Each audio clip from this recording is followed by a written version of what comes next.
Whenever you're ripping a board to width, meaning cutting it along its length, you often end up with rough saw blade marks on the edge. So you have to sand those off. Now, how you can do it? You can use a power tool, but a power tool is usually too aggressive and it's hard to balance it on that narrow edge. So a lot of people will just hand sand it or use a sanding block.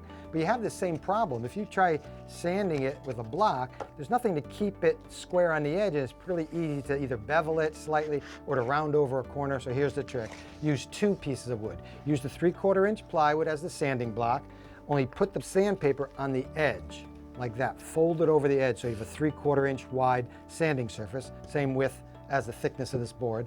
Then take the 1/4 inch plywood piece, which is cut maybe 1.5 or 2 inches longer than the plywood sanding block.